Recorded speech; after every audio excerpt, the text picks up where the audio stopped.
All right. Good morning, everyone. Welcome to this workshop organized by the e-learning unit. What I will do today, it's more of because we can't really do hands-on. What I kind of want to share would be more of how to put it, more of some basic tips on the kind of content that we can produce from Mooc. I know some of you have produced Mooc. People like people like Dev, right, and all that has been producing Mooc for quite some time, and then the Moocs are quite well organized. So anyway, what I will do now, let's quickly go through the content for today. Oh yeah, I call it MOOCing the MOOCable. I hope in your first workshop the other day, how to put it, you have kind of like decided the kind of MOOC that you want to produce. First thing first, like I always mention to a lot of people, you can't MOOC everything. So you have to decide what is MOOCable and what is not MOOCable first. And then only you how to put it, only then you can proceed, or else you'll be like, okay, I can't do this because there's so many things that I cannot develop in the MOOC platform and all that. So you kind of need to plan a bit what is the most suitable course for you to turn into a MOOC. If not, then it will be quite a challenge.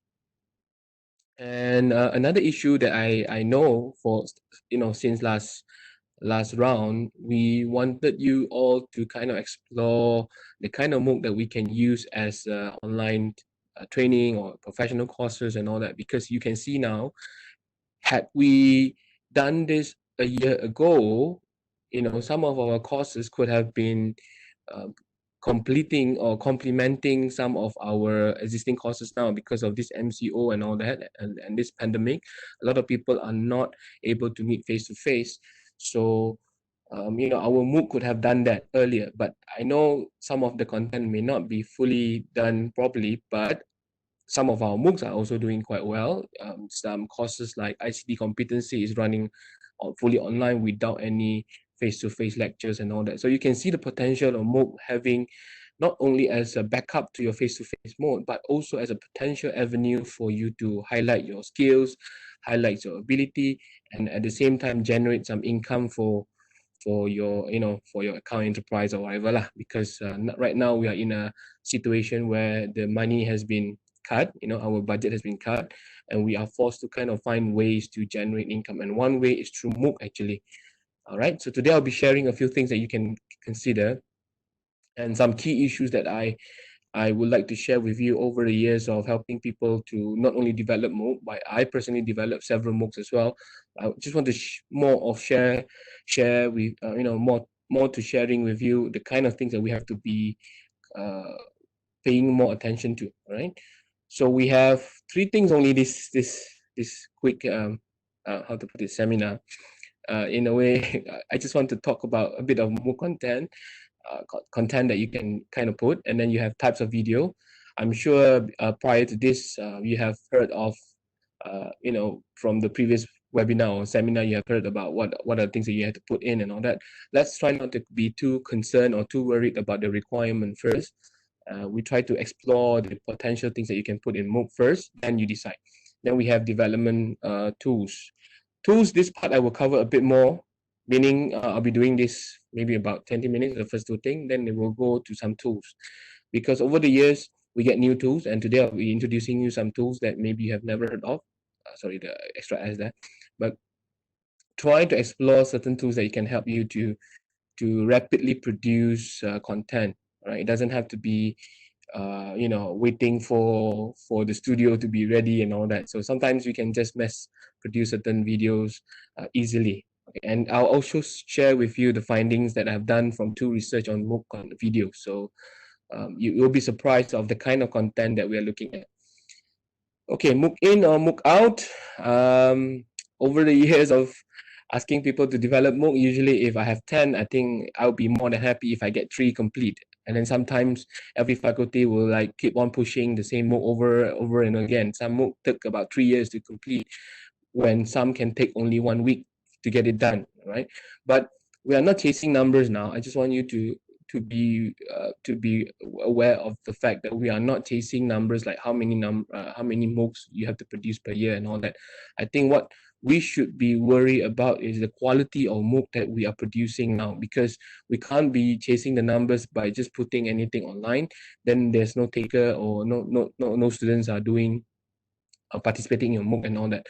But luckily, we are using open learning platform, which is to me a very friendly platform to kickstart. Don't compare with uh, MOOC platform like Coursera or even Future Learn and all that. Those are professional uh, MOOC entities. You know, they have a whole team. Like Future Learn is actually using a BBC broadcasting team. They pay millions for those to produce, even though they don't really get a lot from the income, but they just want to highlight the credibility of their programs or their academic courses in the universities. Future Learn is for UK. Most of the MOOCs in Future Learns are UK universities, because that's where it started. And then if you go to iversity.org, those are German universities. Again, same thing. They pay millions for production house to produce the videos and all that. Then later, I'll share with you, because the progress is like they started off with production house and all that. Then after 2 years, they end up asking the MOOC developer to just produce their own videos, because they cannot pay the production house anymore. So you can see why we are asking our academics to start doing this on their own first, and then explore the avenue. Once you see the potential of the course, then you go further. Then you can ask help from, can pay somebody to kind of do your video and all that. But if you immediately ask us to spend millions on production house and all that, I think it's a bit ridiculous as well, because we don't want to pour out money, to put so much money in it, and then suddenly your MOOC is not really doing well. So sometimes starting small, you can see so many things happening in YouTube now. Even a lady cooking like Sugu Pravita and all that, this husband and wife, now they are making a lot of money and things like that. So sometimes you don't have to be too worried about the so-called quality in terms of production, but what matters is the content and the way you develop it. So before I go further, I would like you to go to this link, wooclab.com and /calmmooc. Can you go here? I know some of you are using mobile. If you're using mobile phone, then maybe you can just tap a new browser, just open a browser. Right now you're using WebEx, right? So you can just quickly skip this for a while and then go to another browser. If you're using laptop, that would be better. Then you can just open your browser and go to wooclab.com and /calmmooc. I just want to know how many of you have experience MOOC, right? That whether as a learner or whether as a MOOC developer. Okay, can you just go there for a while? I'm going to that part now. I saw a chat from Dr. Julia. How do I say? I'll go to that later. Actually, I didn't really design on my own anyway. There's so many tools out there. I'll share that in a bit. Let's go to this one. Okay, let's go to this one. Your MOOC experience. Just tell me whether you have completed at least one MOOC or you have joined MOOC but never completed any. I've designed a MOOC before. I don't know. I have never joined or done any MOOC. Just quickly do a quick poll now. Let me see how many of you are in this. Let me see. I have 11 responses. I know 13 are logged in, but let's see the result now. Let me. I've never joined or done any MOOC. We have 5. I've designed a MOOC before too, and then I know who. And I have joined MOOC but never completed any. Okay, that's 3. And then I think quite a lot, right? I've never joined and I've never completed any. I've completed at least one MOOC too, right? Good. It makes more relevant for you to be here. But it's interesting to also note that you have, and you how to put it. It's always interesting to see that you are in a position where you need to develop MOOC or to design MOOC, but you have never completed or you have never joined any. That's the thing, right? Sometimes it's like asking you to build a car, but you had never drove a car. So it's like it's quite tricky. So I would advise those of you who have never experienced MOOC before, during this time there's so many MOOC out there, just join one at least, get the experience of how it was done, and then I think it will give you more idea on how to develop your content. I think that's the key, because what I noticed is if you've never joined one, at least one, and then you will be asking yourself, what should I put? What should I put, right? And then when you join some are not really,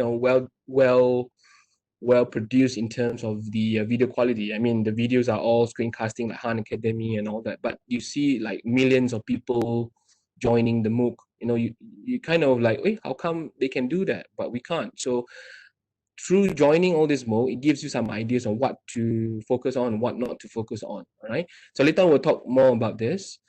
Another one that I would like you to respond to. Let me just go back a bit. I need to start this one. Okay, so you can see the same link. Just go to the same link. The next question would be, what do you think about MOOC in general? Based on your experience as a learner, based on experience as a developer or designer, whatever experience you have with MOOC. If you have no experience at all, what is your perception about MOOC? And then just type in one sentence. So you just go to the same link as now. A new box will appear, and then you give me your response. Oh, I should hide this first. Okay. One sentence will do around 10 words, right? If it doesn't have to be a complete sentence. Just want to get some feedback. I one answer received. Doesn't have to be all positive. It can be negative if you want to. But I just want to know, your view. Based on your experience as a MOOC learner, based on experience as a MOOC designer or developer. At the same time, if you have never experienced any, then what is your perception about MOOC? I'm going to give you some time, because since you have a lot of time. Okay.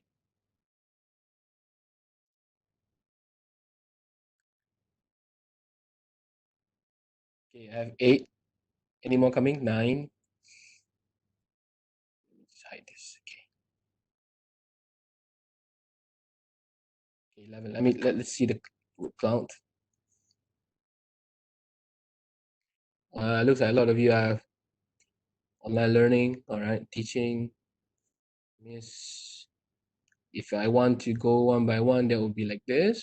So let's take a look. Some of you mentioned, with MCO too much, MOOC is overwhelming. Infodemic, still prefer face-to-face in certain condition. Yeah, of course. We are not asking you to do MOOC to replace face-to-face, right? It's also a supplement. Again, I would like to remind you that this is not replacing face-to-face. MOOC has always been there. We have been doing MOOC since 2013. Whether it's pandemic or not pandemic, MOOC has been there for quite some time. And interactive online learning too, online course, that's your idea about it. Open, flexible, our own pace, full online teaching and learning. Not really. There's something we call blended MOOC. That was the initial blend of version of MOOC that we produce in Malaysia, by the way. We don't go fully online. We call it blended MOOC, where certain content are done through MOOC, and then after that we still have face to face. That was the starting point, and then how to put it, slowly we go fully online. Not all. By the way, MOOC is not a webinar. That's another issue. I know you have been seeing a lot of posters doing like this, like what you're having now. A lot of people are confused between MOOC and webinar. A MOOC is not a webinar, like one-off webinar. A MOOC is a full course where you're going to complete from the beginning until the end, and you get certification out of it if you are given the certification. Like if you go for Coursera, if you pay $99, you get the certification from Harvard, from MIT, and all that. It's a full course. You have to complete assignment, or you have to complete the assessment and all that. It's not the webinar that you see daily that keep on popping up. MOOC has been there for quite some time. Right? In fact, it started in 2008. So you can see it's 12 years already, all right? MOOC is a medium for fast learning. Some might say yes, fast learning, interest even outside of the field, and all that.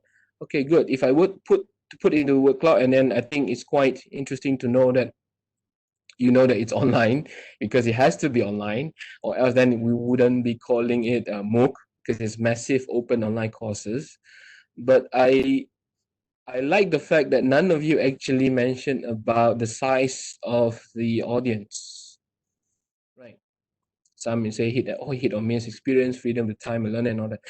None of you actually mentioned about the size of learner, right? Which is good, meaning you're not concerned about the size of your audience or your target learner. You're more concerned of the content, the delivery, because a lot of you say that, MOOC fatigue and all that, so many things going on during this MCO, and you get very overwhelming and all that. In true sense, MOOC, you can only call your course a MOOC when the M is there. It's massive. That was the old definition, in a way, the old acceptance of MOOC. Because the M is massive, open online courses. We have been doing open online courses for so many years already. What you are doing in eLeap is considered as online courses, but it's not open because the public cannot join your courses on eLeap. Unless you open it up, then it becomes open online courses. But if your courses are participated by only your class, let's say 30, 50, and all that, then it's not really a MOOC yet. Last time they look at M from the size. Then, because of the openness, they look at the M from the openness, your openness of your MOOC. Let's say your MOOC is only available for UNIMAS students. Actually, you can't really call it a MOOC, technically speaking, because you are limiting it to only UNIMAS students, right? And if you actually embrace the definition of MOOC, which has to be open, then anyone can join, like what you see in Coursera, what you see in University, what you see in FutureLearn, anyone. You don't have to be in UK to sign up for courses from Cambridge. You don't have to be in US, blah, blah, blah. So you have to open up like that. Then your course become MOOC. But if you're limiting only to your UNIMAS student, then it's not really M yet, right? And how big is M? It's very subjective. It can go up to millions. If you go to MIT courseware, their MOOC are usually above millions because it's MIT, right? But the completion rate is always very low because we don't have time to commit. Like some of you mentioned commitment. You need a lot of time to commit, not only to develop it but also to participate. But because it's self-paced, right? The good thing is it's self-paced. You don't have to force yourself to finish it in one go. I just recently finished a MOOC, which took me about 4 months. It was supposed to be a 1-month MOOC, but I took 4 months to complete because I don't have time to finish the last assignment. It was a programming course using R, and took me a while to get that done. Because I don't want to rapidly just submit and then get nothing out of it. So because it's self-paced, you have to cultivate the idea of how to put it. You don't have to force yourself to complete everything, one whole go. You just have to make sure you complete it lah, or else you're wasting your time because you're just joining for all and then hit or miss lah, like some of you mentioned. That is from the learner point of view, but from a developer or from a designer point of view, it's a different ball game. Meaning you have to not only look at your content in terms of the actual course, but also the way you structure it. It's beyond what we always see, like, okay, MOOC can buat video, right? We have to do so many videos. Not really. It's more of your how you structure your MOOC course, right? So today I'll try to focus on that so that you don't get overwhelmed with the number of videos that you have to produce. That's always the concern, right? Every time before this, if I was in charge of this, when I was in charge of this MOOC development team and all that, that's always the issue. They will ask me how many videos I have to produce, how many minutes and all that. I think let's try not to think about that yet. It's more of a proper planning of your course, or the structure of your course. Then you figure out what are the things that you can put in. Okay, we're done with this one. I'm going to go back to my slide a bit. If you have any question, you can just quickly put in the chat, or you can keep it for the Q&A session later. All right. But my slides are very short, not so much, because I'm going to go through some tools. These are the typical MOOC content that we need to kind of have, in a proper MOOC. We have introductory video. The first one is optional, but it's always good to have. Right? Why? Because every unit, you need to have this introductory video to tease your learner in a way like you are trying to tell them this is the summary of the unit, and then try to proceed, or else they won't know what to expect from your course or what to expect from your unit. So it's always good to have this introductory video. And then you have your notes and slides. Again, MOOC is not, but it's not about videos alone. You can have your notes and slides all together. The one that I just completed, the one I mentioned to you, has only 2 videos, right, per unit. The rest are all very long notes and slides, because this particular professor was not really comfortable with video. I can see, because the video that he produced are all screencasts, but the slides was very well explained step by step. So you, even without video, I can still learn how to do the programming. So don't be too worried about videos. If you're not comfortable about doing videos, you can always do step by step in terms of slides and all that. The problem is that because you're so used to doing slides in a face-to-face mode, our slides are not really conducive for MOOC. In a way, you have only keyword because you're not there to explain it. Then when I download your slides from MOOC, for example, I'll be like, okay, what is this? So I have to keep asking you in the MOOC, but because it's self-paced, you don't really get the synchronous or real-time feedback like face-to-face mode. So if I ask you one question and took you 3 months to reply me, then I would just quit the MOOC, right? That's the thing. So if you know that your MOOC is going to be there for self-paced learning, right, then your slides or your notes should be more detailed. Like really explains that. If you want to talk about step by step how to use certain thing, then it has to be step by step, not suddenly skip, and then your slide, like for example 3 keywords, and then you expect me to know what it meant, things like that. So if you don't want to do videos, then you can focus on slide, but do it in detail. Then of course we have the videos. I always see videos in MOOC as something that help us to visualize certain things that we cannot get from, for example, if you like to show some steps on doing things, sometimes it's good to show in video rather than slides, because I can't imagine, when you're explaining it in the slides. So once you show me in the video, oh, then I get it. This is how you do it, for example. So these are the things that you have to consider. Things that you can do it in slide, do it in slide. Things that you think is better to be produced in MOOC in video, then you put it in video. This is where your planning is really crucial. I'm going to share with you the MOOC design canvas that I did before this. So you can always plan like this unit, I want to have only 2 slides and 1 video. Then what is that video about? You have to be very specific. That video is about instructional, blah, blah, blah, things like that. So be clear. It's not like, okay, I just simply do 1 video because you asked me to do it, and then I'm reading my slide in the video. So it's no point, right? So these are the things that you have to be paying more attention to. And then learning activities, of course. Activities can be as simple as what you always do in eLib, like discussion, submitting some feedback and all that. And it can be something social as well. If you do not want to be so serious in your MOOC, you can have some social learning activities, like getting to know where they are, what are their background and all that. Things that I have done one on Flipgrid recently. I mean, the MOOC, that professor asked us to talk about our families. I was like, okay, this is like a primary school thing, but it's from that grid activity that encourages us to be so creative in producing the video. And then everyone started to get to know each other. We have different participants from different countries. So the videos in Flipgrid actually encourage us to be more interactive. So as simple as that. It doesn't have to be so serious. The activity doesn't have to be so serious, because in MOOC, what matters is engagement. And one of the ways to engage students is to do something which is not too serious, right? At that part. Yeah. And then you have extra reading if you have to, like if you're doing a MOOC about certain philosophy or principles, then you might want to share certain reading, but be specific, not like dump a whole list of reading and then expect them to read on their own.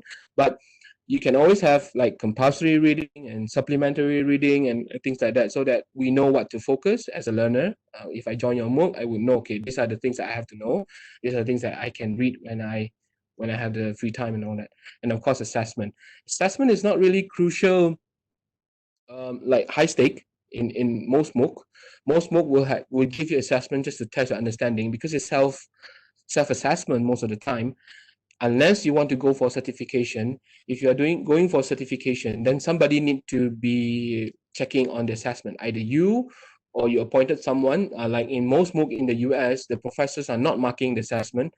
They are done by the teaching assistants. They have all this teaching, postgraduate students and all that, helping them to kind of monitor the assessment. All right, like the one I did lah. It was actually a master student marking my kind of like check my programming code and all that. So, but if you're not aiming for certification, you just want to test whether they have learned something from your MOOC, then it can be as simple as a quiz, self-paced trial and error kind of thing. You can do a task and then you give them the answers so they can check on their own. These are really self-directed learners, by the way. If you are going for self-paced, then they are meant for self-directed learners. So no issue. Don't come and say, okay, I know my students are not learning, because you're forcing your existing student to do MOOC, which is not the whole purpose of, or the whole intention of MOOC actually. Okay. Okay. Now let's go to this one. I'm not sure you have tried this, but let's go to this Miro board that I created. But I shortened the link to is.gd MOOC board. This is more suitable for laptop view. If you would like to try on your mobile, you can try. But if not, then you can just observe from the WebEx screens later. I'm not sure how many of you can go into this link, the Miro, because sometimes the loading can take some time. But if not, then you can just observe from the WebEx screen now. Okay, just go to is.gd/MOOC board. It's a Miro board that I created. I don't know whether you have heard of Miro, but let's see. Okay, let me go here. So just go to is.gd, open another tab. You can close the tab just now, the one on WooClap, because I'm not going to go back to WooClap. Just go to is.gd MOOC board. I'm gonna type it out here. The loading will be a bit slower if for Miro. I just want to see whether you can load this. I see many. I see a lot of designer innovators going around. You can see the mouse. You can see my screen, right? You can see mouse. This is Miro, by the way. If you're not trying Miro, this is one tool that I love to use. Sorry. Now, what you're gonna do now is, if you're here, is.gd/MOOC board. Your cursor is moving around. You can also see your friend's cursor. Now I'm allowing guest access, means you don't have to register. If you're using this for your classes, then you have to ask your student to register. Then you know who. Okay. Now you can see some sticky note at the side here, right? Take one and then put it in the 4 columns. So the 4 columns is like this. You have important up there, very important things. Not so important is down there. And then you have do it now, do it next, do it, don't do it. And then do it if you have free time, because this is low effort, this is high effort, right? So you can take a sticky note and then start typing. Just double click on the sticky note and typing something. So I'm gonna try now. Let's say do it now, slides, for example. So I'm typing my slides. Okay, you can see. Can you? Those of you who are in, just take a sticky note and then write something. A lot of people are putting it, don't do it, but I don't know what you're typing yet. Okay, but just try slowly. Take your time. You can spend more time here, don't worry. In fact, Miro is one tool that you can use if you're doing MOOC. You can have a session like this. You can set a date in your MOOC and say, okay, from what time to what time on a certain day, we're going to have this session. So everyone come in and let's do some quick brainstorming, quick discussion about your assessment, your project, or whatnot. All right. So I can see some are responding to that. Canvas, do it now. And then some are putting like, delay producing MOOC, don't do it. Money, find money or do get money. Okay. If you allow guest access like what I'm doing now, every guest user will be given like a nickname, like guest architect, drafter, and all that. So it's a random thing. It's not really prefixed. But if you're using it for your MOOC or for your courses, I do encourage you to only allow sign in. So right now, because I want it to be to be open, so you can just come in, let you explore my room, right? So right now I'm allowing you to do whatever you want. If you have your admin access, you can actually lock certain things, right? I can actually, you know, I can actually highlight certain things and select it, and then I can lock it. All right. Right now I'm not locking. Lock means you can't do anything until I allow you to do lah. Okay. Okay. Right. So based on your some of you who are doing this feedback, I can see you know, more or less the same thing. Video, do it Wednesday. No, video should be do it now, but but it should be do it next. I think video should be doing next because it's a bit high effort. You can see the row here, right? Low effort, high effort. So something is high, you can do it next. Something which is low, you can do it now. And then do it when you're free. Mean it's not so important, right? So in a MOOC, what do you think is a not so important thing?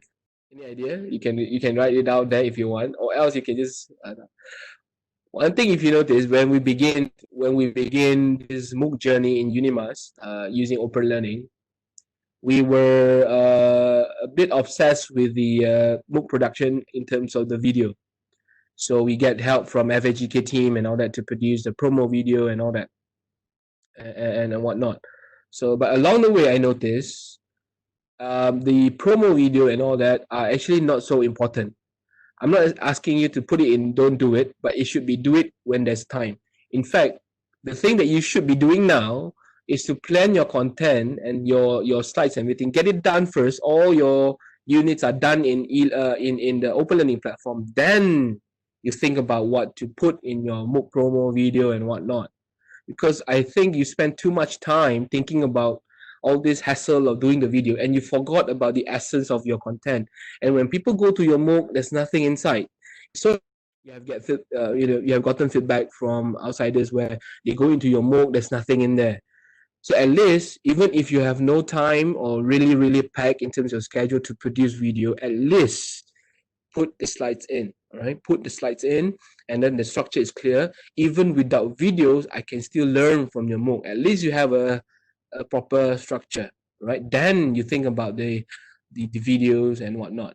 Okay, so like promo video, I know why we are chasing it. Last time we were chasing it because it's part of the KPI to showcase it first. But right now, I think we are not in that mode anymore. We have progress. I think UNIMAS is lucky because we have done it for quite some time. This is our 7th year doing MOOC. I think it's high time to change that mindset a bit. Focus on your content first in terms of slides and all that, the structure. Then we think about all these promo videos and all. Do it when you have free time. Because if you don't have a promo video, if your content is good, I will still sign up for your MOOC, right? It's not just about the video. It's better for, sometimes you have a very gempak promo video, you shoot using so many anything, and then when I go into your MOOC, there's nothing inside. So I think try to change that a bit for this round. If you have a team doing it, try to put things in first. I make this as one of the assignment for PGDIP recently, and then they can actually produce the content in 1 week because they have the course already, right? It's just a matter of transferring it. But of course, the content may not be perfect, but at least it's a start. And then you get feedback from people. You can always pilot test your MOOC, get a few people in, get some comment. They say, okay, this unit is a bit confusing. Why don't you do this? Why don't you do that? Then you improve, all right? One sample is there. I'm going to show you some sample that from PG. This is done in 1 week. You'll be surprised. Like diversity at the workplace. Because it's offline, because it's not offered yet, but everything is done in 1 week, all right? And you can see the learning units. It's clear. You have diversity at the workplace, and then they have culture and communication at the workplace, and then critical thinking and critical response, right? 3 units done. Even if you don't have video, promo video and whatnot, when I go to your MOOC, okay, I can learn something. But of course, because it's a requirement of the course, I make them produce at least 1 video for each unit, just to get the hang of it. But you can see the videos are done in Zoom. What happened is they do, because this is a group project, they do the video using Zoom, and then they record it and put it here. You'll be surprised, this video, if I were to open up to learners, they will be more than happy to look at this video and learn something out of it, because it's better than having nothing. All right, so put your content up, line it up first. Don't worry whether it's empty. All right, and then start to fill it in. Because if you have nothing in your Mooc, if I go to a certain Mooc and it's blank, right, then you don't know where to start. It's always good to have a structure. So I'm not sure if you're given this template, because I always give this template. If not, then I can pass to Dr. Hafiza later, and then she can circulate to all of you. This is a Mooc template that I always give to developers. You have to plan nicely. Your unit 1. This is, of course, they cut off the part about the media. So at least it's like your course outline, where I go into your Mooc, I know what I'm learning, right? Things like that. So of course, this one they should remove this one. They're not supposed to show it to the learners. But this template is a guiding template, where if you have, let's say, 1, 2, 3, 4 things here, it should be aligned to these 2 objectives. So when I go to your content, I know you have all these things here, all right, because it's aligned, right? And the labeling is also very important. So unit 1, activity 1, activity 2, activity 3. So if you have this structure done in your Mooc itself, even though you have nothing yet, then just put it in first, your slides or your notes that you have done, and then think about the videos and all that. Okay, and then there's also a concern about copyright, because some of your content may not be from you. Now, we are in a world where a lot of knowledge are not specific to a person, right?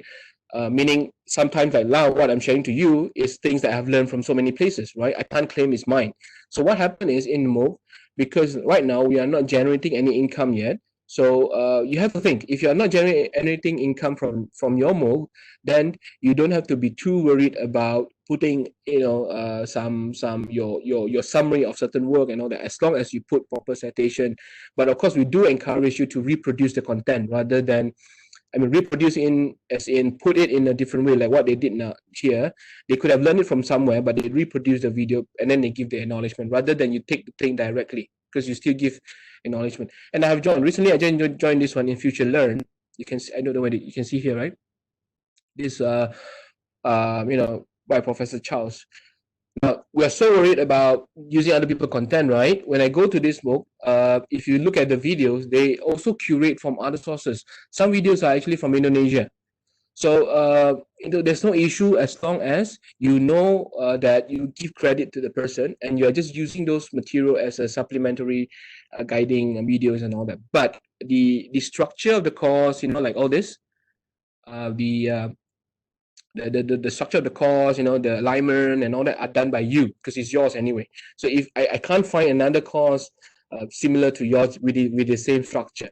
But if it's exactly the same, then you might be accused of copying other Moocs, right? So you have to be careful of that. Like, for example, Dev had developed a course from, like basic first aid. I'm sure there's so many same Mooc out there, but I cannot find the same one like what they have done. Like what the faculty has done, because they have their own structure, even though the content in the video are actually similar to other Moocs. So you have to be in that mode of mindset, rather than keep thinking about, I don't want to do this because it's copyrighted, I don't want to do that and all that. So just put the content in first. After all, you are converting some of your existing courses, so I'm sure some of the contents are from you as well. So just put it up first, all right? And then we think about how to improve on the video part and all that. Okay, so I'm just showing you one example. But of course, if you go to ICT competency, like where was it? Our MPU. I know some of you are teaching this course.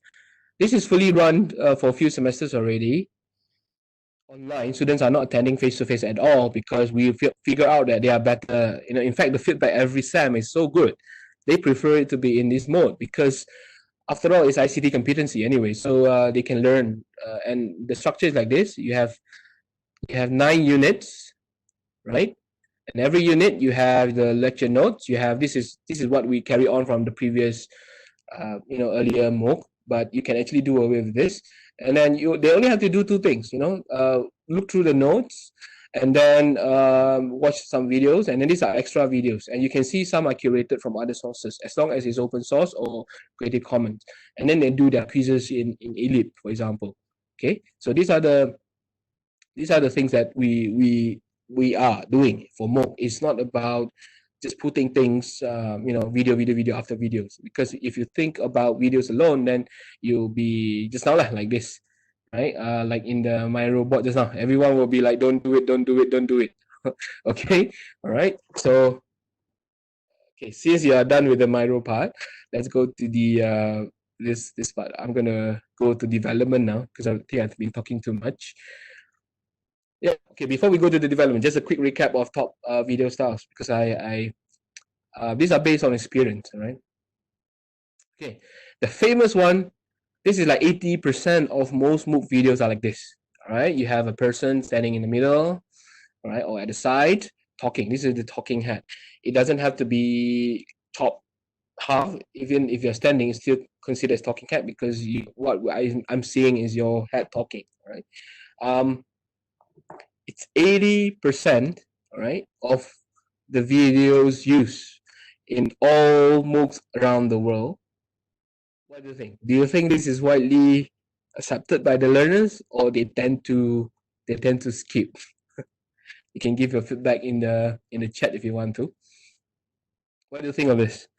Talking head. It's 80%, by the way. It's in fact more than that. If you go to any MOOC, you will see at least every unit there will be at least one. So if you calculate that, it will be like 80% of the book content are in this type of videos. Right?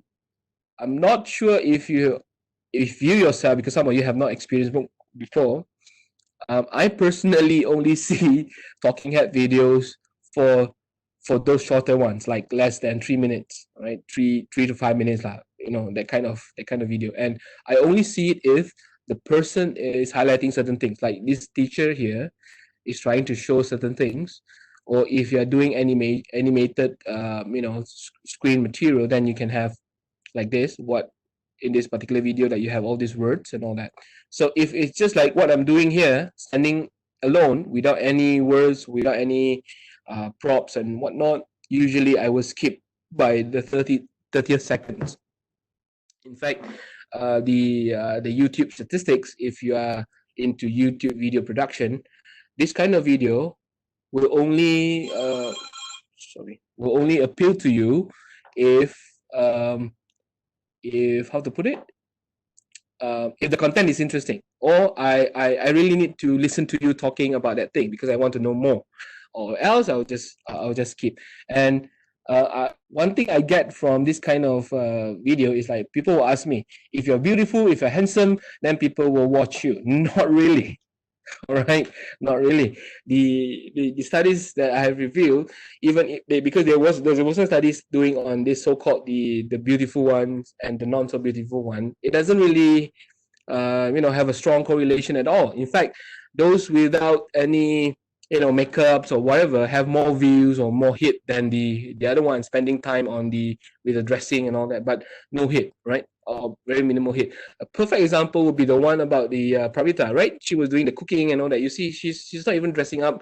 She's not even doing any how to put it, any kind of makeup and all that. But the views are a lot. Means the content, because I have to watch her doing the thing so that I can learn how to cook, for example. So your content matters more than the way you are standing, what you dress up, even the teacher, wearing different colors and all that. So your content matters again. All right.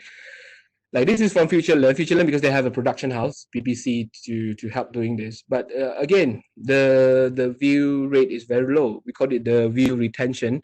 Usually drop by 30th second. Right? So unless your things are very important and I have to listen to you from the beginning until the end, or else you go for this one. You'll be surprised. Even though this is like 20 to 30% of the MOOC, in fact, these are the second most popular MOOC video. You'll be surprised that if you do your slides better in terms of the size, like now I cannot even see this slide wording. This one is okay. Like the first one outlined here, you'll be surprised that this one has about 1.2 million views, right? and all that. So it's the content, because not only, I know, of course, if you're famous, a professor and all that, and then I will be learning from you. But let's say if you're not, even if you put a slide like this with voiceover and your slides are detailed, because slide has this typical pull factor for learners, because they know they have to listen to you so that they can understand what you put on the slides, right? This is for those who want to do slides in the video form. If you have no intention to do slides in the video form, then make sure your slides are detailed. Like, okay, like now, right? This is a good example. If your slides, you have 4 keywords, 4 sets of keywords like this, if you just put the slides, then I will not be able to understand, right? So what happened is, if I'm learning this, I have to listen to you, right? So I will have to watch your video, because if I don't watch your video, I don't understand all these keywords. So you have to play with this. If you are changing your slides into video form, then make sure your slides are also supplementary or supporting your voiceover, or your video presence and all that. Or else there's no point giving everything on the slides. You put everything on the slides, and then you're standing here, or you're standing with a webcam, reading one by one, one by one. How to put it? You don't have to be too worried about producing high quality kind of Mooc video using this kind of style, as long as your content supports you. Like this guy, the slide is very lousy, but because if you watch the whole video, I have to listen to him, because I want to know, let's say, network formation, and then he show a diagram. There's no explanation, so I have to listen to him explaining. Then I will be taking down my notes based on the slide that he has given in a different file, for example. These are the things that you have to consider. It's not just about putting the slides up and then just read from the slide and record it in the video form. Okay. So later on, we'll go to some tools that allows you to do this. The third one, which is very popular as well, is called screencasting or screen recording. It's quite similar to this one, because this is also using screencasting tool, and even this one now you can do it using your OBS Studio and all that. The only difference is that you're not showing slides, right? You're showing something else. It could be your desktop, it could be your app, it could be anything. Like now I'm showing how to use Google Classroom in this particular screenshot. This is the typical famous Khan Academy style whiteboarding. You can just scribble something and then record. And then of course this one is like without your face, but with the keywords or key instruction down there. Also screencasting or screen recording. This is the third most popular one. And during this MCO period, I was doing an analysis of videos on YouTube, on learning videos. This is number one. Screencasting and screen recording ranked number one in learning video type during this period of MCO analysis on YouTube videos. Even my video, the one I put on my channel, the one with the biggest hits, 62K view during this period. That time when I calculated was 28 days. In 28 days, I get 68K views for video like this. And the video that I did using Talking Head get less than 1K views, or maybe 1K and so on. So it means if you're doing screencasting, people want to see what you're doing and they will follow you step by step.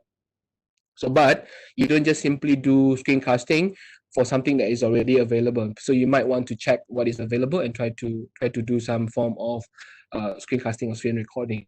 So, but again, this is not compulsory. It's up to you to base it based on your content. All right. So I'm going to share a tool later on this one. You can do this Khan Academy style rapidly for free, and you can produce the video almost instantly, right? Using the tool that I'm going to tell you later. It's not even online; it's offline, right? So the file size is so small, you can do it like this. Just that the only thing that you need is probably, if you want to make it smoother, then you need a tablet or you need a stylus pen if you have it. If you don't have it, you can always use the mouse, right? The tablet now you can use the there's a brand called Huon or whatever. It's like a China manufacturer, but equally good as Wacom. Wacom, of course, is the industrial standard. But even Wacom, if you get that $100 one, it's already good enough for this particular software that I'm going to introduce you, so that you can write and scribble. Right. This fourth type, classroom setting. This is the easiest to produce because you don't have to I mean, easier to produce if you're having classes in front of you, or if you have a person recording you, because you don't have to be worried about how to record and all that. Just go there and then somebody record you. Like if you watch the earlier MOOC videos from MIT and even in Coursera, most of the MOOC videos are like this. They are recording the actual class. In fact, this one is actual class. They have actual students in front of them. So this was done. This was done, of course, during the face-to-face period where, uh, you know, classes are recorded and put it up online. If you think you are more comfortable doing this, then you can do this. But now that you have no students in front of you, and then you can go back to classes, then it's a bit hard to do it now for this one. And try to avoid this type. The third type down here where you are recording a classroom, but your classes are empty, right?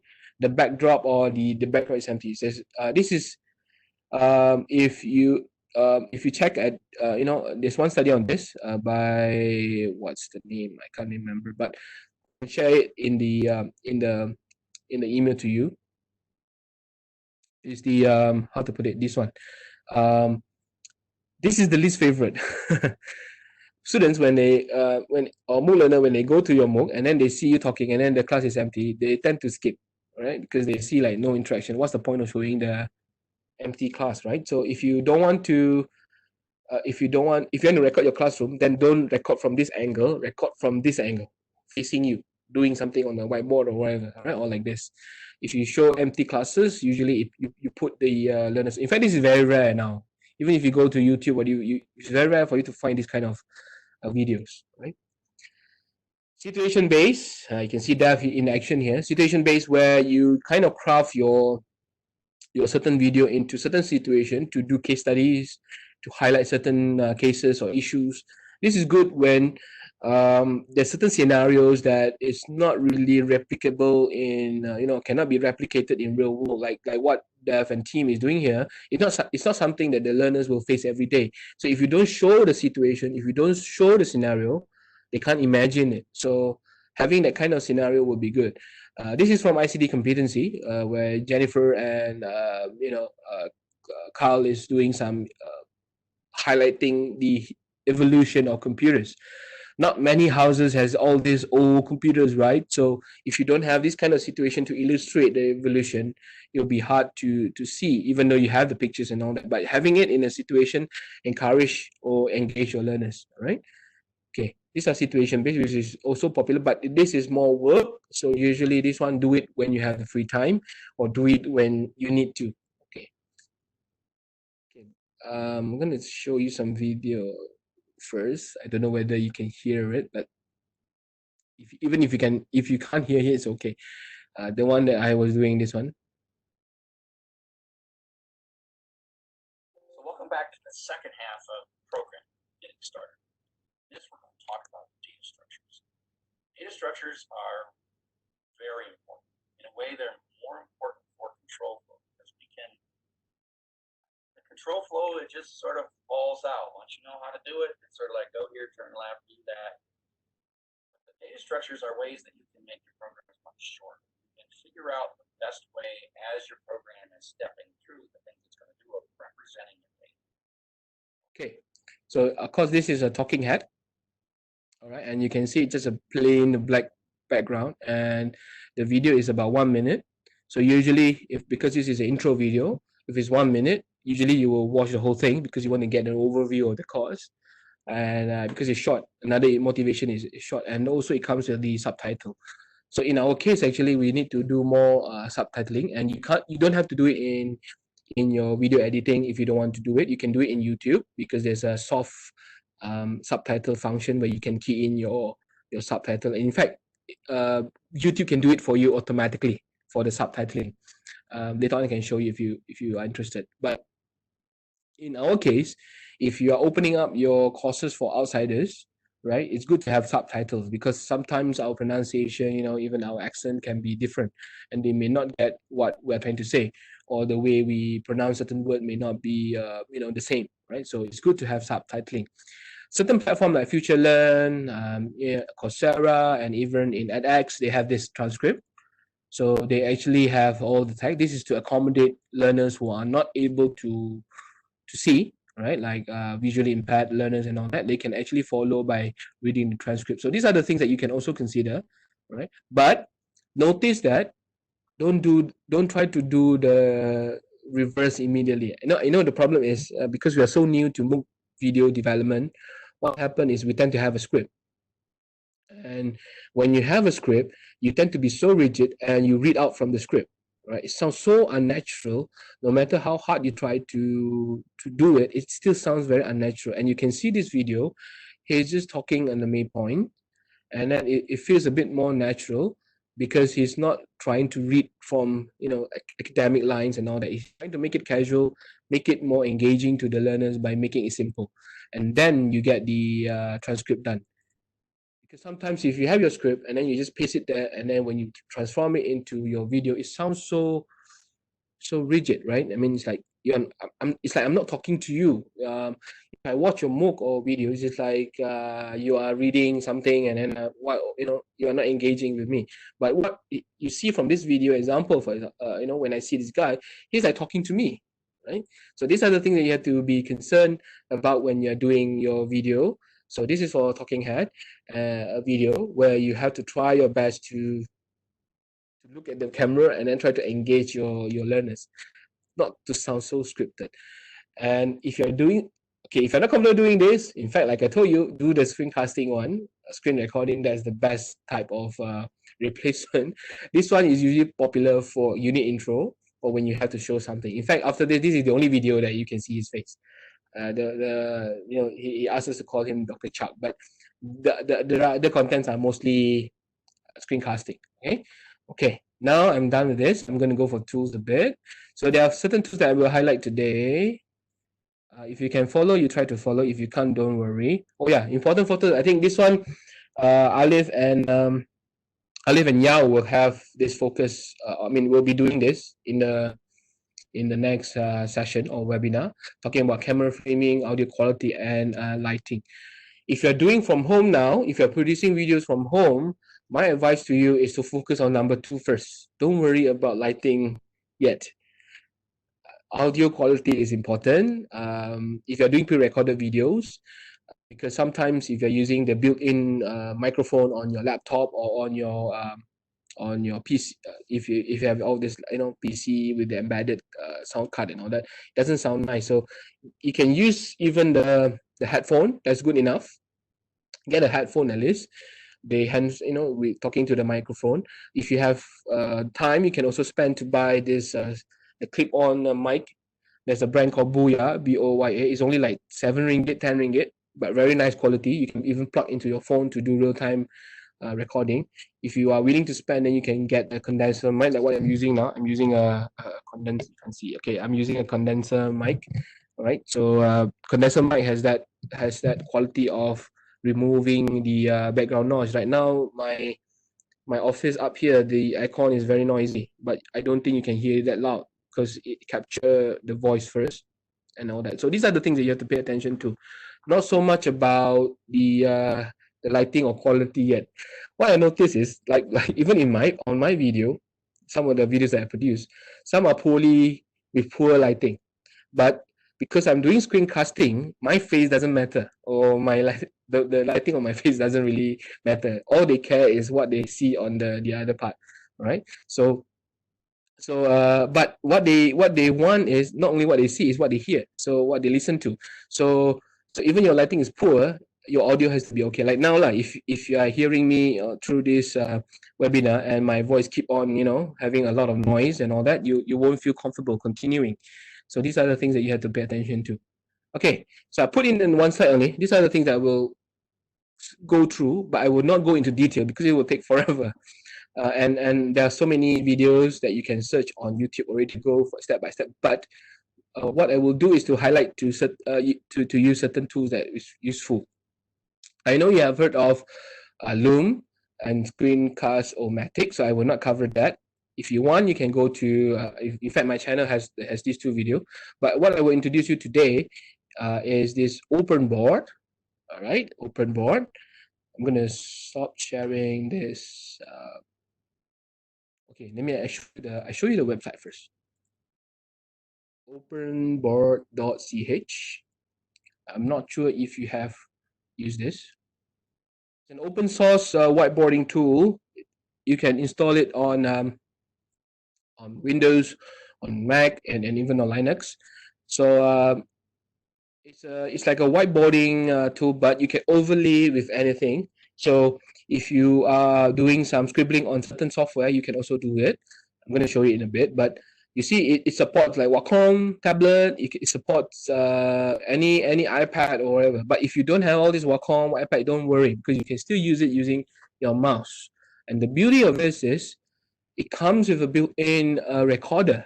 It records everything you wrote here, and whatever you say, if you have your mic turned on, and then it turns into like what you see in Han Academy punya video.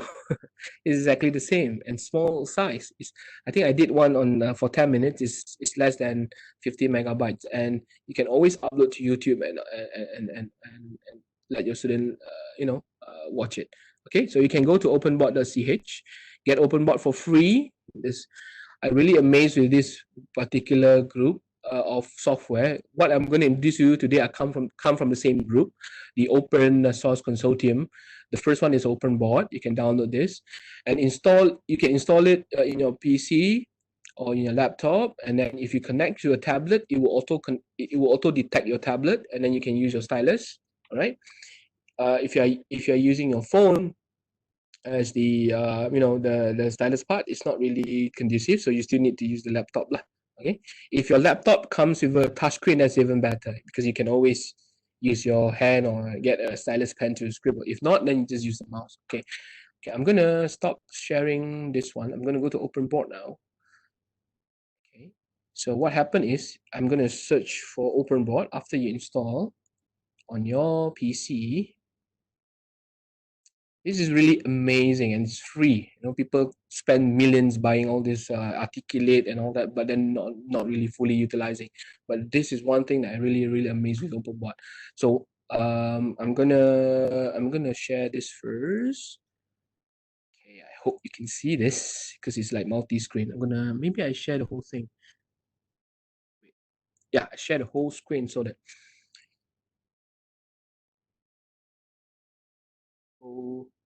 Okay, are you able to see this? Just give a thumbs up or just say yes in the chat box so that I tak songok sendiri ni cakap.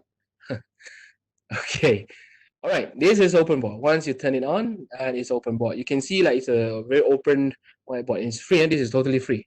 You don't have to pay a single cent.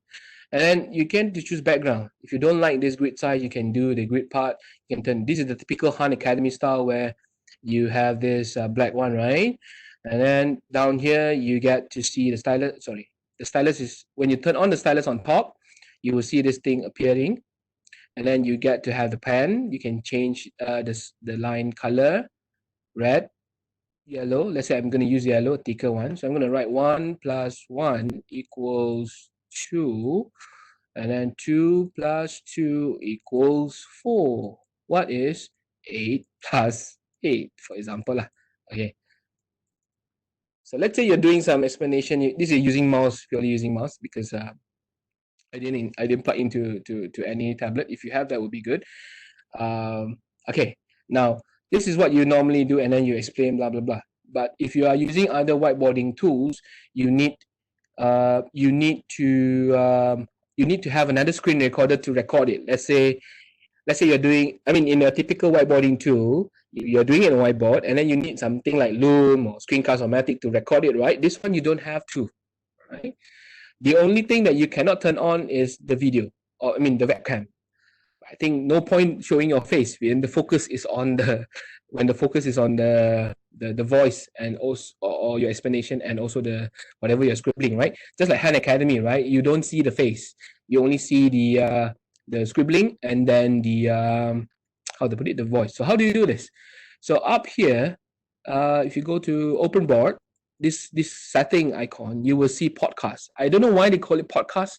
Maybe it was meant only for audio, but when I click podcast, actually it records the whole thing. All right, I'm gonna delete everything. All right, I'm gonna demo to you how I'm going to do this. Right? Imagine I'm teaching something, Okay, what am I doing? Okay, okay, let's say English. Okay, it's good to write something first before you start recording, or else when you start recording, everything is blank, and then your learners may think, okay, nothing here, right? So write something first. You can even type if you want to, or you can even add pictures. If I click here, I can add pictures, right? So you can download your pictures, you can add from here, right? And then click up here. Sorry.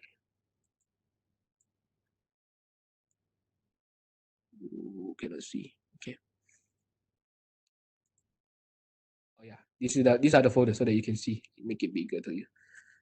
So everything like pictures, what else? Movies. If you have existing video, you want to show them, or else you just put everything in, just drag and drop, drag into the folder, right? I don't need this. I'm gonna delete this. Okay. So you can do whatever you want first as a start, or else you can start blank like this. Okay, you just put your title in. So I'm gonna activate this. Just click this record button down here, and then you can see this thing moving. Means the mic is being recorded, right? You can see this sound wave going up and down. So I'm going to continue explaining. Okay, we're gonna learn about verbs. Okay, so what do you know about verb? Blah blah blah blah blah blah blah blah blah blah blah blah blah. Okay, I'm gonna stop now. Okay. Then it saves to your desktop. Right? It saves to your desktop. And then you can see this video is automatically created. Record button down here, and then you can see this thing moving. It means the mic is, let's say, where did I put it here? Oh yeah, record button. Okay, we're gonna learn about verbs. Okay, so what do you know about verb? Blah blah blah blah blah blah blah blah blah. Okay, you can see the quality is, how to put it? Quality is good. Smooth. The recording is smooth and all that. So you can try this. If you're doing rapid screencasting tool, this is one way. Let's say if you don't want to scribble blank like this, you can even put your slides in. So what happened is you can also overlay. I'm going to close this first. Too many things going on.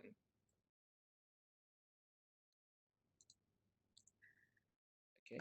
So you can see the file is the WNV. And this file just now is only like 600 kilobyte. Of course, it's less than 30 seconds, but you can imagine the size. Even if you talk for like 2-3 minutes, it's quite compressed. Very compressed. In fact, some people say WMV is not the standard now, of course. But when you upload to YouTube, it automatically convert to MP4.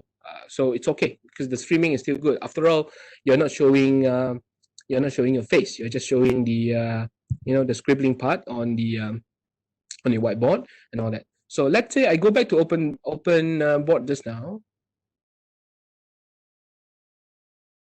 If this is the whiteboard mode, right? As you can see, if I click on this show desktop, it will show whatever is on my desktop. So if I put my slides up, I can actually still scribble on my desktop, and then you can continue doing the recording just now.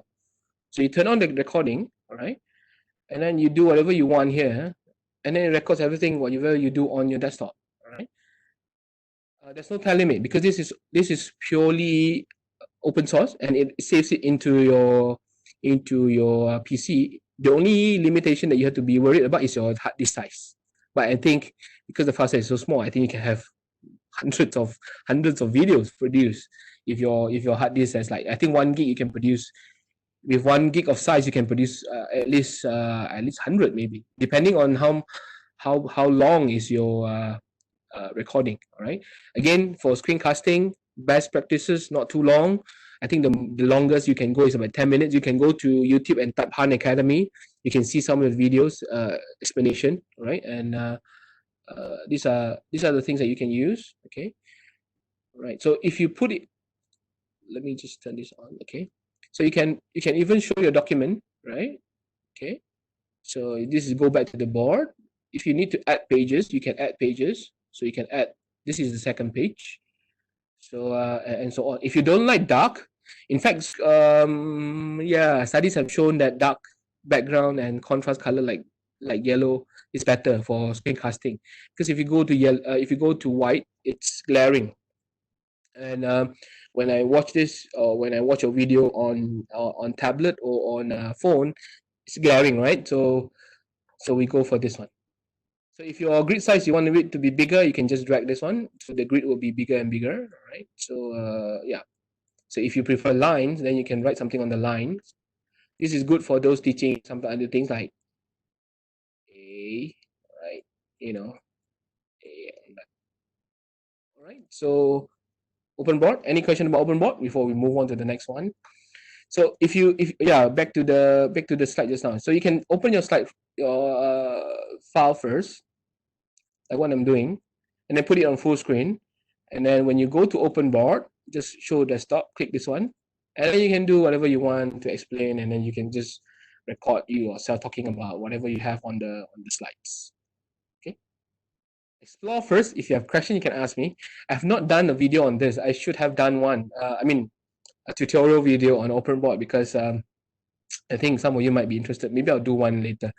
But I've been using this to produce some of the how to put it, the videos online. So I'm going to show you one sample.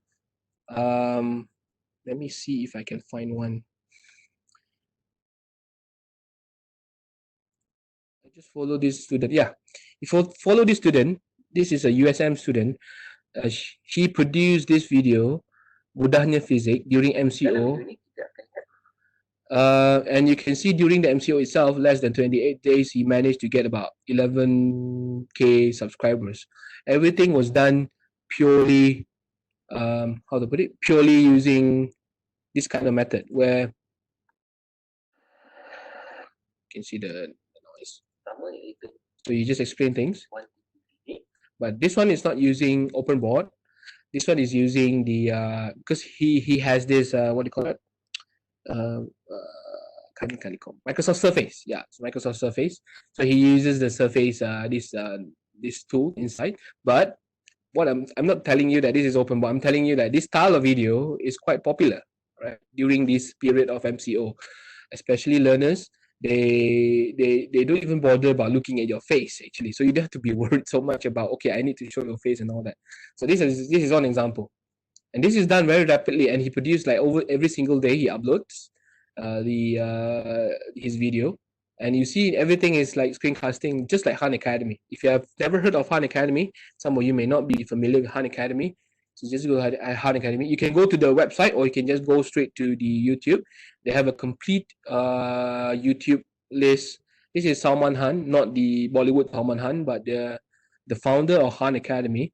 Han Academy now is supported by several donation company. One of the biggest supporter is Bill Gates. So they pump a lot of money to Han Academy. So everything is free. That's why they are promoting Microsoft Surface as well. But the earlier version of Han Academy's videos are all done using open board. Ethers are very unreactive, which makes them good organic solvents. However, this is sample. React them with strong acids, alcohol and an alkyl. And you can see this is like 12 minutes and a very short video explaining certain things. Okay, so those are in sciences. If you want to explain certain formulas, if you don't have a whiteboard with you, this is a good alternative. And the best thing about open board is you don't need another software to record whatever you're doing on the screen. It comes with a built-in recorder. So that's the beauty of open board. Even though we call it podcast, I did kind of responded in their forum. They should change the name to something like recorder or record rather than podcast, because the idea of podcasting is just the audio part. There's no, there's no video, right? So a lot of people thought that the podcast is just for audio, so they never bother to try. So once you try that, then you will realize that it actually records the whole screen and the video as well. Okay, any question on this before I move on? All clear? Okay, so in the list I have screencast. This one, Screencast-O-Matic, you can just Google up. It comes with limitation with the watermark and all that. Loom now is free for everyone. I think they extended until December.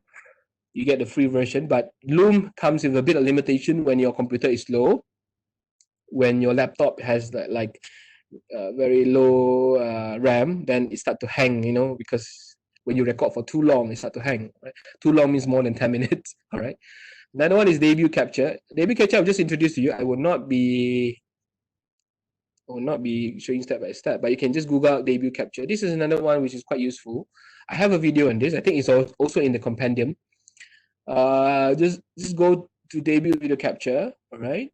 So it's free, totally free. Even though it's asked you to, even though it say purchase, but it's free. Right? You don't have to purchase all this license.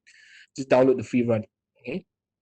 So it's like a screen recorder, where you can screen record your whatever you want, from your face, from your webcam, and also record from computer screen.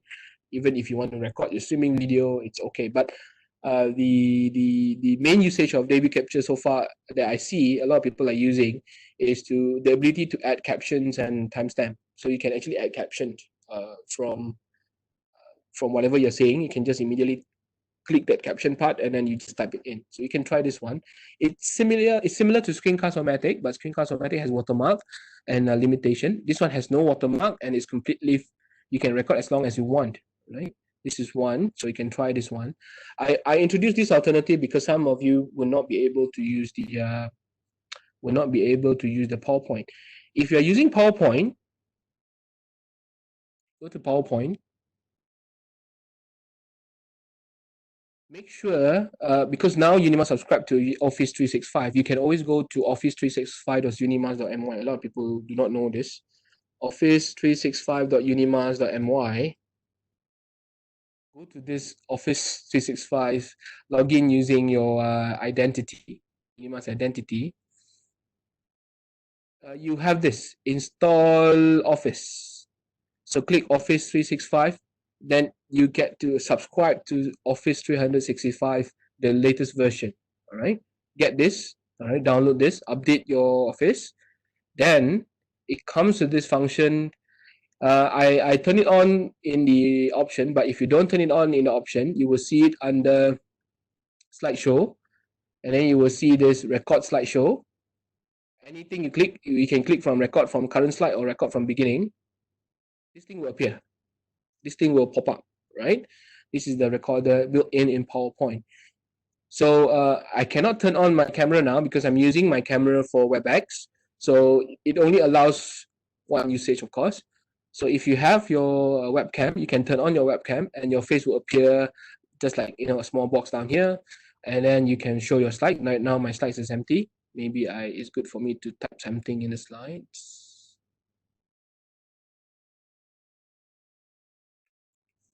Testing 1, 2, 3. So if I click record from beginning, just go to slideshow, record from beginning. Okay, and you get to record yourself talking. Just please press the recording button, and then the whole thing will be recorded, and then you will be saved into your PowerPoint. If you need to scribble, you can also scribble here. This is under alternative if you do not want to use OpenBoard. But because of the PowerPoint style, is not sync. Okay, let me try record and let you see. Huh? Those of you have never tried this. So let's say I'm recording this now, blah, blah, blah, blah, blah. My voice is recorded. When I press stop, and then I close this one, you can see that it's slide based. So when I go to the next slides, whatever I record will go to that slide. So it's like slide by slide based. So if you do not narrate it well or set the duration well, sometimes it goes a bit too fast or a bit too slow. So this is one downside of using this recorder for PowerPoint slides. So if you want to do this, you have to make sure your timing is okay, so not too long in one slide, and make sure you only move to the next slide after you have finished talking. And when you start the new slide, give a pause. Don't continuously talk, because your speech will be cut off, right? So these are some of the things that you have to play with. But I think it goes by try and error. Once you get the hang of it, you know how to record. And a lot of teachers are using it because you don't have to install any other software. But if you want a smooth transition of scribbling and slides and recording, I still encourage you to try OpenBoard just now, right? Get the OpenBoard version, because you don't have to worry about all that, the synchronization of it, because OpenBoard will record everything from the beginning until the end. Okay, So I have a video on this on YouTube as well. It's also in the compendium. You can just go, or a lot of people have shared this anyway. Just Google up how step by step how to use this, but or else you can just start exploring. Go to Slideshow and then start exploring. If you don't see this, if this thing doesn't appear, means you're not using the right version, because this only supports Office 365 and it only supports Windows. If you're using Mac, you have to check first, because I think only the latest one. So try to update first if you're using Mac, because it doesn't support, because this is actually built in Windows 10. So it kind of like try to force you to use Windows lah. But if you can't see this in your Mac, then use the open board. All right. Okay. So all educators in Malaysia, in fact in school, they are given the Office 365 access. So might as well use it. Okay. So it only gives this access to Office 365 subscribers. So if you buy this off the shelf, you may not get this feature. Okay. Any other question for this one? These two done. I'm done for screen recording, because these are the most popular ones. Any question? You can put it in the chat. Okay, or you can just unmute yourself and start asking questions. This is not a webinar. Okay. Nope. Then I will go back to. Okay, I covered these three already. Open board, debut capture, PowerPoint recorder. Try this. This is very good. If you're shy to produce your own video, face showing your face, start off with this one. I'd really encourage you to start off with screencasting or screen recording. You'll be amazed sometimes. What happened is you can always do one unit and then put it up on YouTube and put it unlisted if you are shy. A lot of people ask me, if I put on YouTube, then everyone will be concerned about that, right? Let me see. I saw somebody. Oh, Dr. Julia asked about the size. If depending on which tool you use, if you're using debut capture itself, it comes with a compressor. So in the debut capture, when you want to export, it will ask you where are you exporting. So if you choose YouTube, it will try to compress to YouTube kind of size. All right. Open board as well. It's very small actually. WMV Windows Media video is very small. Right. If it's PowerPoint, you have to. I think you have to chunk it up, Dr. Julia, because what I notice is when you save it in a PowerPoint mode, it depends on the quality that you have chosen. Save here. Let's say if I save here, export as a video. You see here, there's an option. If you put full HD or ultra HD or HD, the size will be huge. All right. So normally we will go for the highest we will go is 720. Good enough, I think, for a teaching video. If your size is too big, all right. And then you create your video. Don't go for full HD or ultra HD, but don't go for standard as well. Standard is too low. So the best is 720 minimum. Okay. But then it also depends on what you put in one slide. Like I shared in my video the other day. Try not to put too many in one slide, so you have chunk of recording, so part 1, part 2 kind of thing, or else, right, like you mentioned, the size will be so huge, and then when you upload, it will consume your data usage. But if you upload from UNIMAS, then no issue lah, because what happened is, there's also a misconception where your size in the file, the file size in your desktop is the same size that the students are getting online, especially if you're doing on YouTube. No, if you upload to YouTube, it has been compressed to streaming version. It's not the same size anymore. In fact, there's no size in a way, because YouTube function, like all streaming function, like they just show, they get your file, they get your, let's say, 1 gigabyte file, your video file, they chunk it up into streaming protocol and all that. So they just stream it out according to the user speed. If your connection is slow, it will reduce the quality to 240 sometimes. So, but you can still hear the audio because the focus is on the audio. So the size is not equivalent, like 1 gig in your PC. When you upload, it becomes 1 gig, unless you are doing the direct uploading, like a lot of you are doing direct uploading to eLeap. It's actually a bad practice, because when you upload directly to eLeap, for example, is the same size, 1 GB, 1 GB. And then when students see 1 GB, they will not download it because it's so huge. Imagine if you have 5 videos and you have everything is 1 GB and above, then they will be consuming 5 GB, right? So in that case, try to reduce, or you can use file compressor. There are many online. I can share a few. If you're using Mac, then you can use Handbrake. This is the most famous compressor. Right, this is mainly for Mac. I think now they support it. Let me check. Oh yeah, yes, Handbrake is the best. Okay, so download this app, Handbrake. I installed it on my Mac. I didn't install on my Windows. I didn't realize that they have Windows and Linux. Good. Handbrake is software where we use to compress our videos according to the platform that we want to share. So let's say if you have 1 gig in what the size is 1 gig on your desktop, right? You know that you're going to upload it to YouTube. When you choose the option to export, you just choose YouTube because it will compress to the same format of that YouTube uses. So the size will be significantly lower. All right. Or if it's too huge, the software can also allows you to decide, the size and everything. So you can try this. This is one of the best compressor that I can find online. In fact, for Mac users, this is where they use, because Mac, if you Macintosh, MacBook and all that, when you record the MP4 format, sometimes it's huge, even though it's for a short, duration. So they will use. You see here, I don't know whether you can see the screen. It will ask you the devices. So if you know that you're gonna share it to YouTube, you just choose YouTube, and then it will compress according to the YouTube format, and you'll be surprised. 1 gig can go as low as 100 or 200 megabytes only. Right. So these are the things that you can consider. If you need more help, you let me know later lah. But this is one of the best compressor that I can share with you. They don't call it converter, it's a transcoder, which is the correct word, because they just transcode it to another version. So far, if you ask me, which codec, or they call it codec, is the best, is this one, H.264, which is the one that YouTube uses.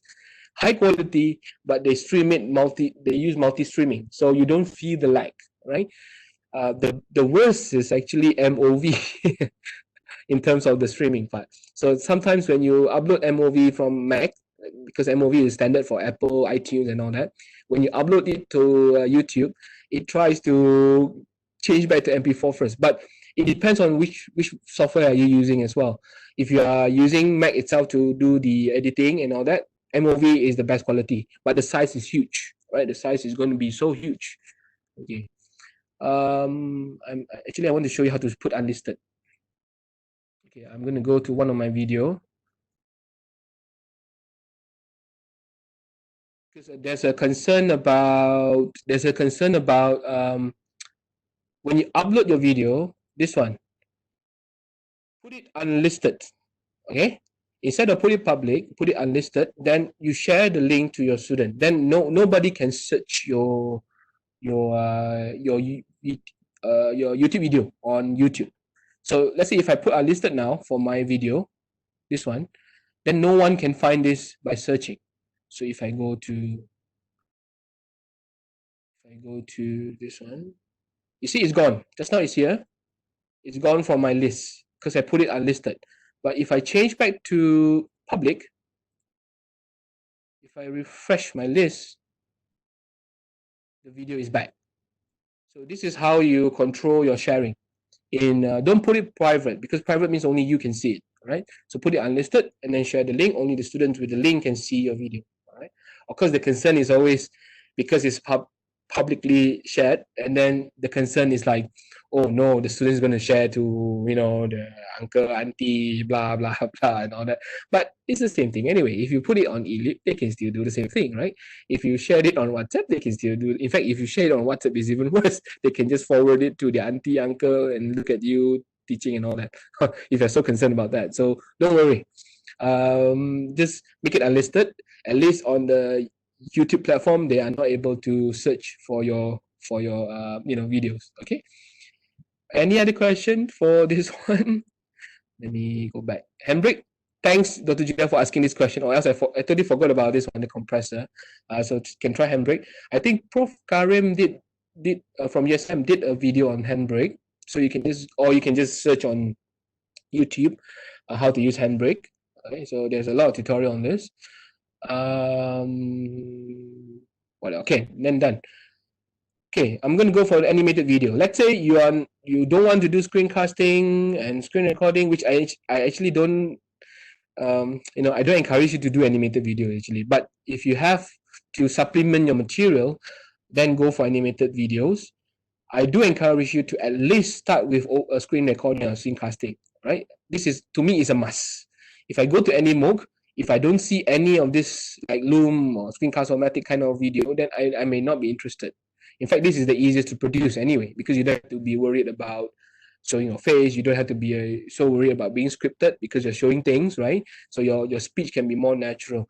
So, but let's say you still want to supplement something like Powtoon and all this. This Powtoon is getting so outdated now.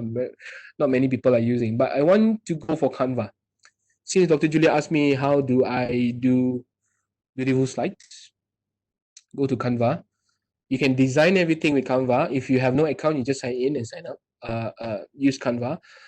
Last time, Canva used to restrict a lot of things. Now, even the free account has so many things to use. Right? You can have pre-templates. You can go for this. You see, my slides are here. I get it from here because I don't have time to think about it. Yes, I just pick from here. So choose your category. You can go for presentation. If you go to select all here, there's so many slides design done for you. Some are premium. The premium one will be with a crown, but you can see that most of it are free. Okay, so you just click on it. Let's say you like this one, just click. It's like an open canvas where you can just doing something. So all the slides are done here for you. Right? So all you have to do is just to change the content by just double clicking, and then just like you're doing some editing. If you need to upload some material, just look at the bar. Upload pictures and whatnot, and then just drag and drop. Everything is drag and drop. And then if you want to download, you can download the PDF standard. Right now, Canva, even for free version, they also allow you to download in Microsoft PowerPoint. So if you want to keep this design in case you need to edit anything, instead of download using the PDF, you save it as a PowerPoint so that you can do the offline editing like what I did. In fact, I save it here. This is the PowerPoint that I downloaded from Canva, and I just do some minor editing so that I don't have to be online all the time. Okay, that's the trick. So don't download PDF alone. Go to this present button and click Microsoft Power. This is available for free account as well. It's not for premium, and you'll be surprised with the quality of the slide that they have produced. Okay, all right. So this, to answer Dr. Julia's question, this is where you get this is where I get all the beautiful slides when I have no idea or I'm too lazy to think of what to design. But the video part is not this one. A lot of people do not realize Canva can actually produce stunning videos. So you go to video. They have videos, animated social media videos, YouTube intro, Facebook videos. So let's say you're starting out your own channel, or you are starting out using some video for your student. You can use this as a YouTube video, YouTube intro. You can see a lot of YouTubers are using this. In fact, it's free. You just type in the title. You don't even need to know how to use Adobe Premiere, After Effects, and whatnot. Everything is done here. So let's say Mooc 101 volleyball, for example. So just type it in, type your name, let's say by Chuah. And then you can see all this animation moving around, and then you can share it and play it first. This is the demo of it. You see, stunning video done in less than 5 seconds. Amazing. So if you don't like the background, video, just double click on it, search for the videos here. There's so many free video here. Let's say you don't like the volleyball, delete it.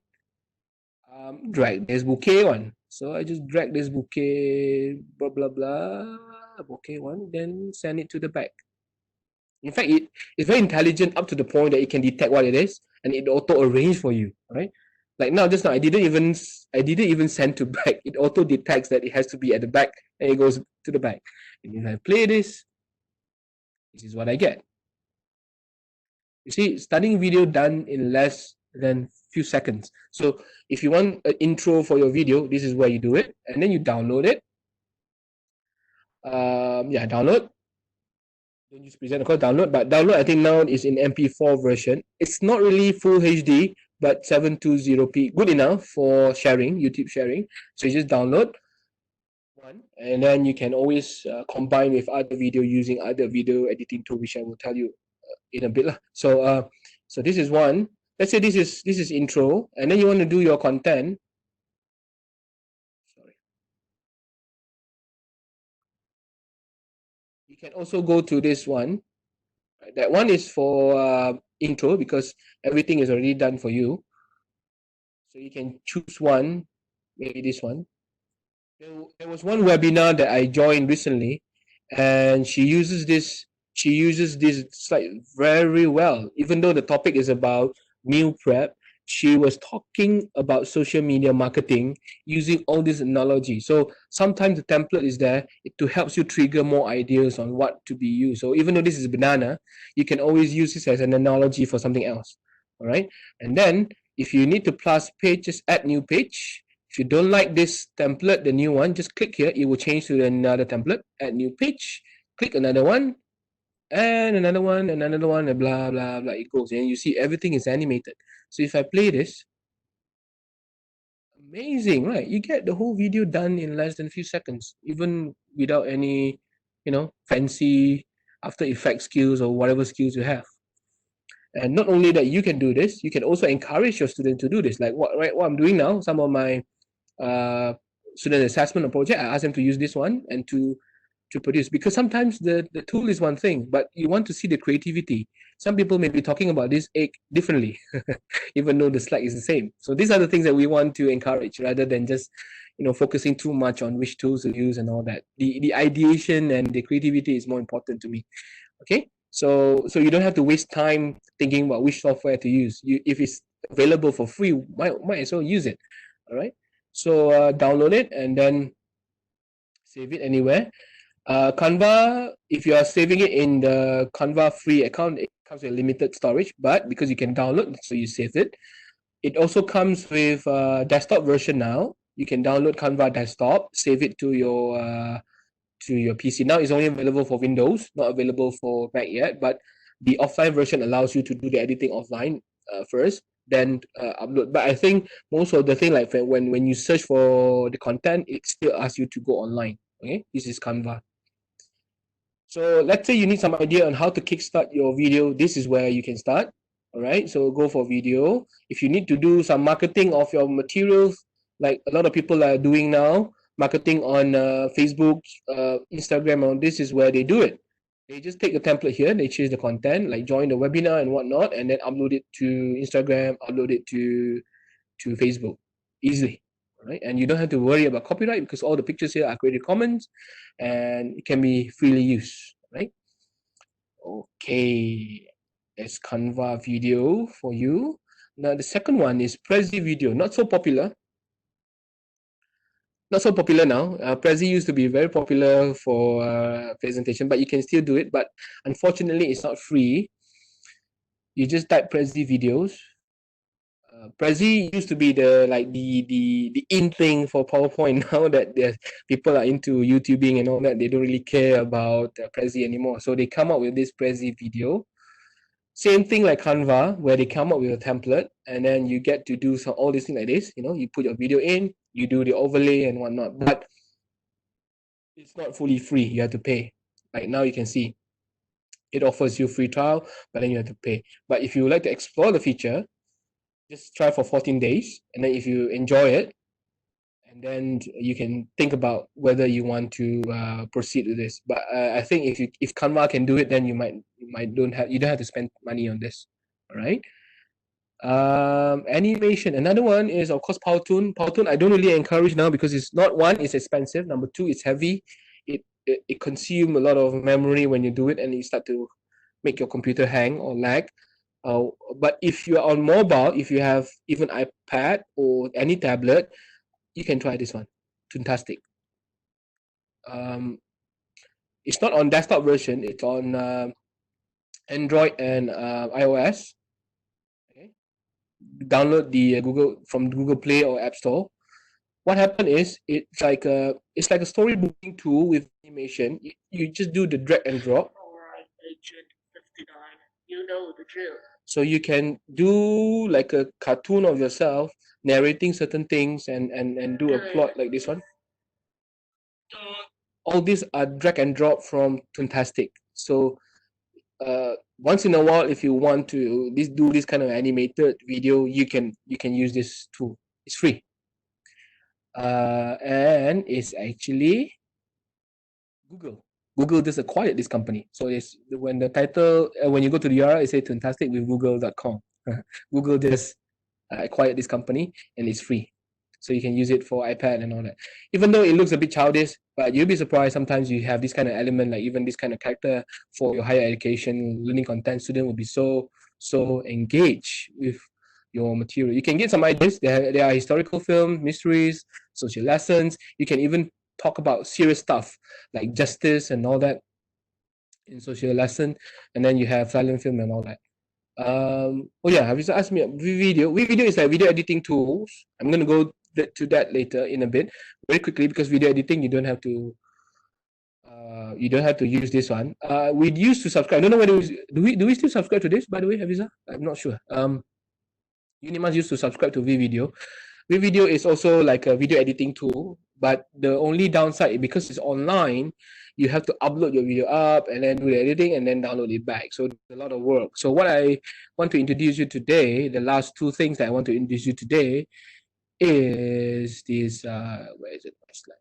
Is the built-in.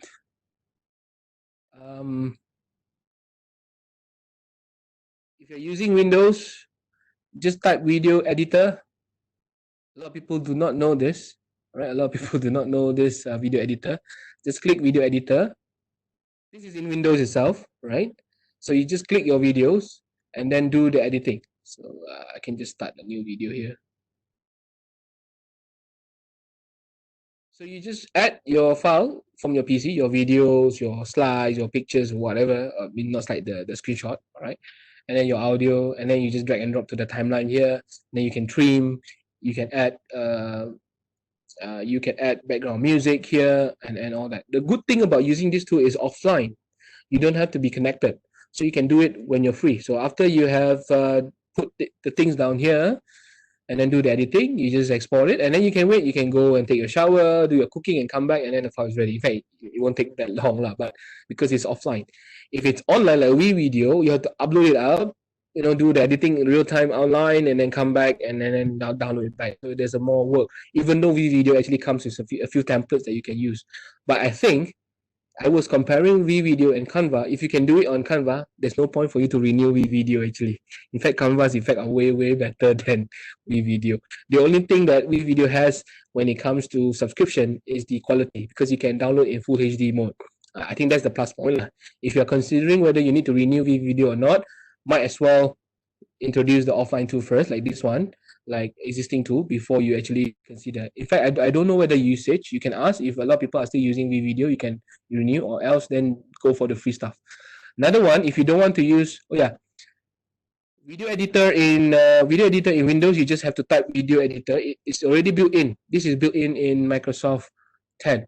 Now, if you're using Mac comes with iMovie. It's powerful, right? It's free. iMovie, if in Mac, you can use it to do the same thing, editing. These are all editing tools. If you don't want all this, you want more things, you can go to shortcut, not that shortcut, without the R. SHOTCUT, not the without the R, because it's doing the trimming. This is slightly more high end, all right? And then you can download and then do the editing. Okay, a lot of people are using this, but the famous one now, not Adobe Premiere and all that, is actually DaVinci Resolve by Blackmagic. Blackmagic is the company name. DaVinci Resolve is the industry standard now. Even Macintosh users and all that, even broadcasting are using this. It's free.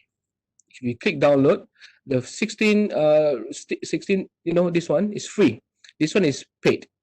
So you just download that 16 one, but it's a bit more complicated. This is for those who are a bit more exploratory, want to explore new effect, green screen usage and all that. You can do this.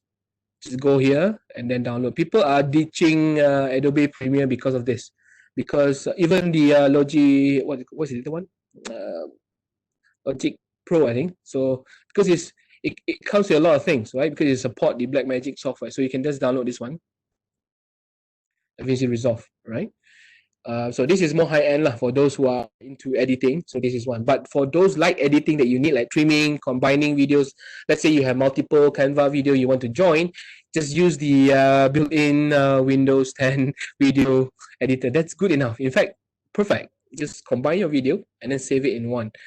And if you're using Mac, then just use iMovie. If you talk about video editing in terms of cutting, combining, then I don't think you have to spend money buying software. But if you want to do heavy editing, with all these effects and all that, then you might want to consider certain software lah. Like this, even this one is free. You don't have to spend money on this. All right. Okay. Any other question? I think I'm done because that's all that I want to cover today. Any other question? I think the video editing part is okay. Like what Hafiza mentioned is the editing combining is okay. The only tricky thing is to trigger you what to say, what to record, things like that. So Canva is a good start, I think. If you go to Canva and then click video, that's a good place for you to start. Sometimes I don't have any idea what to say in my YouTube video, for example. When I browse through all this list, right? Sorry. Let's say I just click any template here. Why I travel alone, for example. And then when I see the the effect or the flow and everything, I get the idea what to say. I may not be talking about traveling, but because of the flow that Canva has provided me, it gives me the idea of what to put in my video. Even this, right? So things like that. So sometimes you need that spark of inspiration. It's not just about the tools; it's about the inspiration of what to put in your slides or what to put in your video. And these are the things that software like Canva and all this are helping us actually. Right? Because if you're talking about just putting things, you can always do it in Photoshop and whatnot, but nobody is giving you the idea, right? So Canva is a platform for you to get some ideas, what to put, what to edit, and what to say in your video. Okay, I think I'm done. Any questions? The slides, everything, don't worry, I'll share. Even the links to all this, I'll just list it out. I'll pass to the Daviza, and she will email to all of you. Any question? Any last minute question that you would like to ask me, just in case? From chat, there's no. Sure. You can always let me know what else. My advice to all of you is get one tool that you are comfortable with, then focus on that. Or else, so many things, right? This one, that one, and let's say you like open board, for example. After you try it out, you like open board, then focus on that. Or else you hear people say, okay, use this, use that. You get very overwhelmed because there's so many tools that are available out there, right? True. We are very overwhelmed with so many. Yeah. Yeah. Honestly, yeah. I can't say, wow, which one we should focus more. Yeah. You find one that you're comfortable in, and then you know that you can really make use of it. Then you go on all out. Even my case, I only go back to one or two software only. Even though I kind of know a lot, but I always tend to go back to one or two software that I normally use because you can't do everything. Thank you so much, Kiman. So yes, I will share this recorder to all of MOOC developers. I will invite all of you. So we will end our webinar today. Thank you so much. Thank you so much, everyone.